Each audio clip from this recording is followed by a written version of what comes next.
বক্তব্য দিন।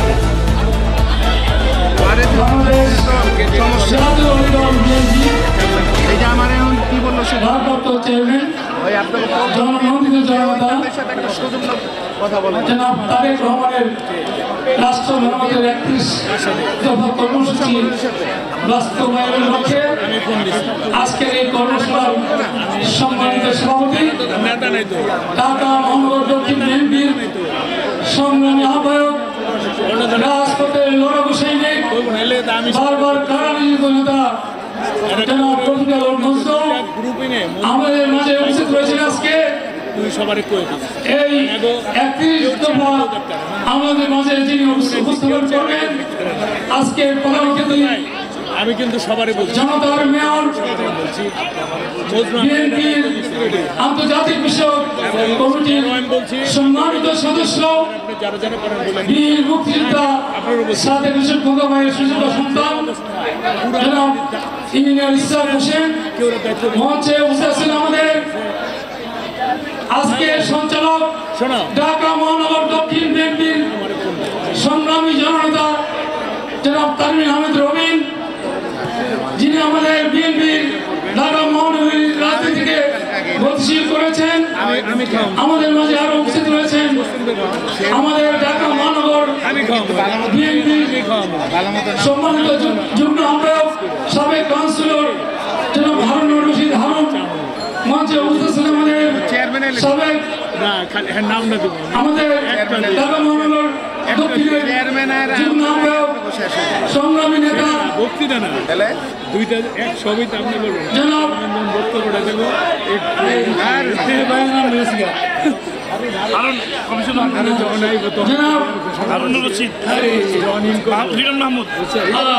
আমাদের ভারপ্রাপ্ত সদস্য সচিব ছিলেন জনাব লিটন মাহমুদ। আমাদের মাঝে আরো আছেন আমাদের ঢাকা মহানগর দক্ষিণ বিএনপির সংগ্রামী যুগ্ম আহ্বায়ক ফরহাদ হোসেন, মঞ্চে উপস্থিত আমাদের সম্মানিত যুগ্ম আহ্বায়ক ঢাকা মহানগর দক্ষিণ বিএনপির জনাব মিন্টু ভাই, মঞ্চে উপস্থিত আমাদের অত্র এলাকার শ্রমিক দলের সুসংগঠিত নেতা ঢাকা মহানগর দক্ষিণের সংগ্রামী সভাপতি জনাব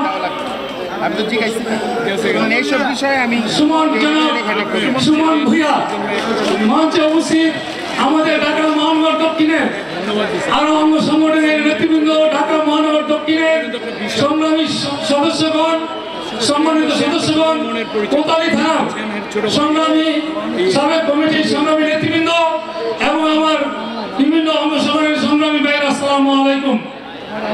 বক্তব্য সংক্ষিপ্ত।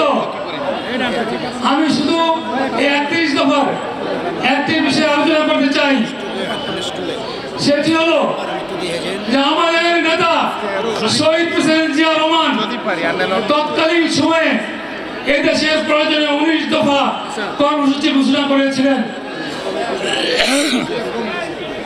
আর স্বৈরাচারী হাসিনা সেই দেশের প্রতিটি স্তম্ভকে নষ্ট করে গেছেন, ধ্বংস করে গেছেন। সেজন্য আমাদের নেতা জননন্দিত জননেতা জনাব তারেক রহমান এই রাষ্ট্র মেরামতের 31 দফা কর্মসূচি ঘোষণা করেছেন। এর মধ্যে একটি দফা হলো নির্বাচনে। আমরা কি বিগত 16 বছর নির্বাচনে কোন ভোট দিতে পেরেছিলাম? ভোট কেন্দ্রে যেতে পেরেছিলাম?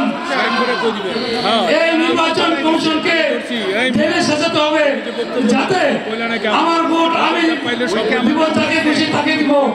এর মধ্যে 31 দফায় একটি আছে নির্বাচন কমিশনকে আধুনিক করা, স্বাধীন করা এবং সার্বভৌম করা। এরকম প্রতিটি 31 দফা বর্তমানে আমাদের সবার জন্য, এই দেশের জন্য প্রয়োজন। কাজে আমরা এই 31 দফা রপ্ত করে আমাদের তৃণমূল পর্যায়ে আমরা পৌঁছে দিব, তাহলে আমরা সফল হতে পারবো। আমি এই বলে আপনাদের সবাইকে আমার সংগ্রামী সালাম ও অভিনন্দন জানিয়ে সংক্ষিপ্ত শেষ করলাম। খোদা হাফেজ। বাংলাদেশ জিন্দাবাদ, বাংলাদেশ জাতীয়তাবাদী দল জিন্দাবাদ, শহীদ প্রেসিডেন্ট জিয়া রহমান হোক, তারুণ্যের অহংকার তারেক রহমান জিন্দাবাদ, বেগম খালেদা জিয়া জিন্দাবাদ জিন্দাবাদ।